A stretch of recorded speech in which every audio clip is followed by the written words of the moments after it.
my kings and queens of Puddin' Pop Lands? You know how it goes. You know, put on your crown, girl. You fabulous. How we doing today? Or boy, whatever.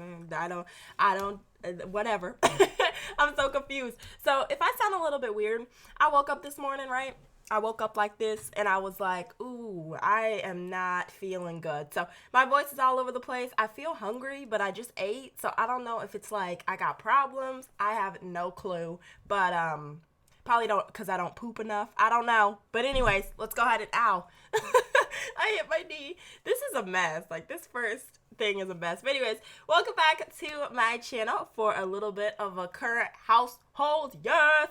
You probably read the title and you were like, girl, Spencer Green, oh my gosh. And you probably like screamed and ran around your room a little bit.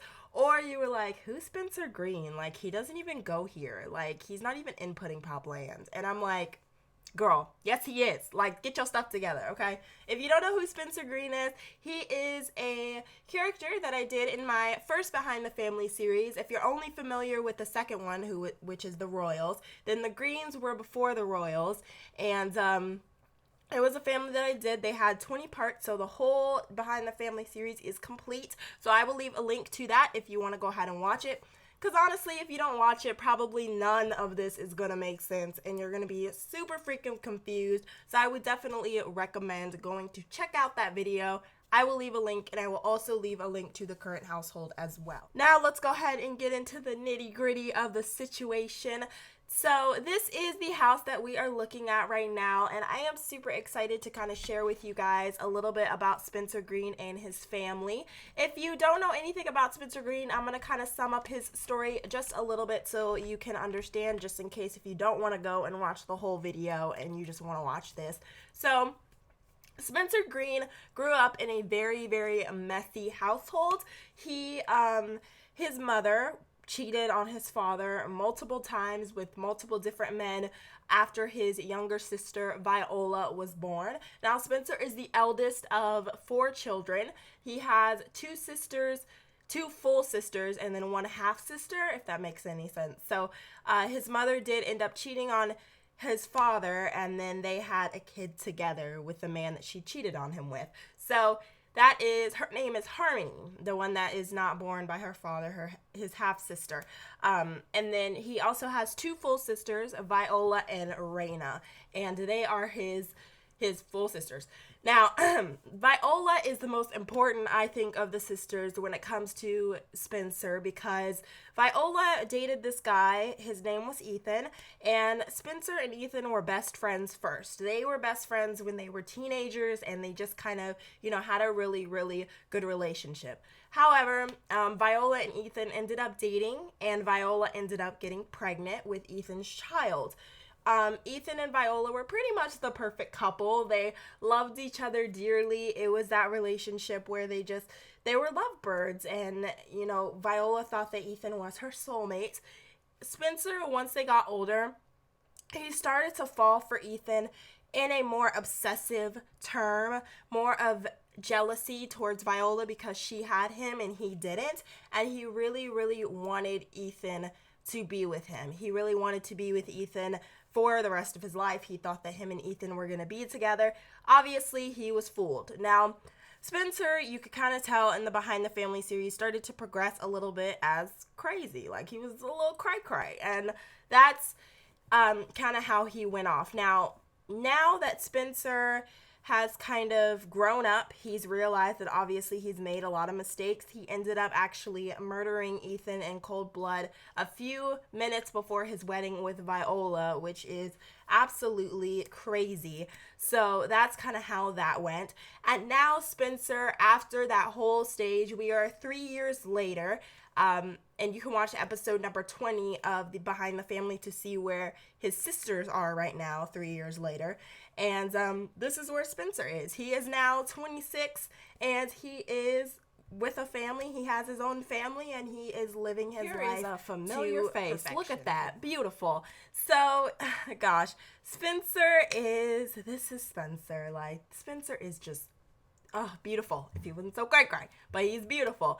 And so this is Spencer 3 years later. He is now 25, as I said before, and he is let me just kind of catch you guys up on what has happened from the past 3 years since Ethan's death. So Ethan, of course, murdered by Spencer, and after that whole kind of time frame when Viola had her other kid, her second child by Ethan, Jackson started to see signs in Spencer that he had never seen before, that he never noticed. After Jackson ended up marrying his second wife, Haley, he really started to open his eyes more and start to really become more involved in his children and their lives. And he started to see that Spencer was not normal. Like, he had signs of a little bit of, he was a little crazy. Like, if you saw in episode number 19, he had pictures of Viola and Ethan on his wall, and he had Viola crossed out. Like, he was crazy, okay?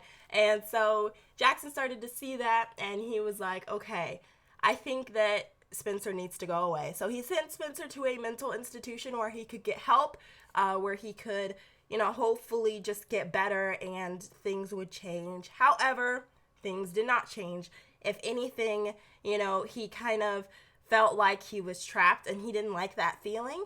He ended up meeting his current wife, which I will show you guys her in a second. They met in the institution, and they escaped the institution together. So now they are living in Hidden Springs, away from his family completely. He has not contacted them at all. I'm pretty sure that they're probably searching for him, but he has not kept in contact with them. He has not tried to contact them at all. The only person that he has really contacted when he was in the institution was Raina. But then once he got out or escaped, he stopped messaging her, obviously, because she still thinks that he's in there.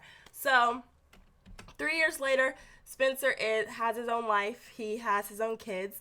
This is his wife, if I can get to her. Excuse her ratchet outfit. Like, excuse that. And ooh, I just noticed this is real crusty. Like, what is that? Like, y'all clean up your house. Okay, anyways. So this is Natalia, and she is so cute. I love her. Now, put in the comments down below who you think she looks like, because I made her specifically to look like one of the green girls. So go ahead and leave in the comments down below who you think she looks like. But this is Natalia Roberson, and she is Spencer's protege, confidant, his other half. She met Spencer and ended up falling in love with him so quickly. Now, the difference between her and Spencer is she is 19 years old, and that is crazy. So her and Spencer met when she was still like 17-ish, and they obviously ended up having kids.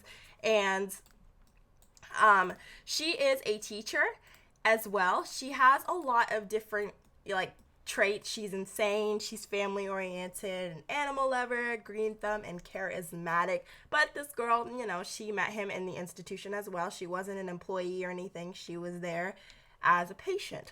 And so the fact that they escaped together, it means that they're going to be on the run, and they're probably going to have to leave this town. Who knows the situation, but let's just say things probably are not going to work out the way that they want them to. But yeah, so Natalia is very, very young. She is 19 years old, and she is already married, living with this guy. Her family, well, she really only had one family member, which was her grandmother. And once her grandmother died, she was sent to the institution, or she put herself in there. She wasn't sent there. She put herself in there because she felt like, she was kind of troubled without her grandmother, because her grandmother was basically like her parent. Once her grandmother died, she did leave this house to her. So this is Natalia's home, and now she has this place by herself. And Natalia's still having troubles with her grandmother's death. She's still having problems, just living in this house. We do have her grandmother buried in the backyard somewhere. I'm not really sure exactly where, but she's in the backyard somewhere. And she kind of eventually comes out to haunt Natalia, just, kind of swinging along, saying hello. So that kind of scares me. Sometimes she'll come out at night, play with the kids. Really creepy. But anyways, so now I'm going to show you guys the kids of the hour. Oh, look, this is the twins. This is, you'll never guess what the boy's name is. Let's go. See, it already showed you. His name is Ethan. Yes, that is right. Spencer named his son after the man that he killed. Yes. Give a dramatic pause. So whether or not Spencer did this from remorse, or whether or not Spencer is still kind of obsessed with Ethan, we shall never know. But this is his son, Ethan, and then, girl, can't get this right. And then his daughter, Evie, which I call her Evie for short, but her real name is Evelyn. And they are super cute. They are twins, of course, brother and sister. Now, Evelyn has a lot of traits similar to her mother. She is insane, and she's also a loner. She's probably going to end up being a mix between her mother and father, which we don't know if that's good or not. Like, that could be either go horrible or really, really right. Now, Ethan, on the other hand, is a little bit more sane. I guess he has more sane traits. He is good, and he's also absent-minded. So who knows if he ends up like either of his parents. He might be a complete opposite from everyone in his family. Who knows? But oh my gosh, this is so crazy. So tell me in the comments down below, because, you know, obviously we got that introduction out of the way. Tell me in the comments down below if you would like a little bit of like updates on this family, if you'd like to kind of have updates on Tumblr or update videos, what you would like to see. Definitely let me know in the comments down below. I'd love to see what you guys want. And also as well, who does Natalia look like? Because, ooh, if you get it right, girl, you winning a prize. I don't know what it's going to be, but it's going to be a prize, okay? So, anyways, I want to thank you guys so much for watching, and I hope you enjoyed this little video. Anyways, I will catch you on my next one. Adios, muchachos.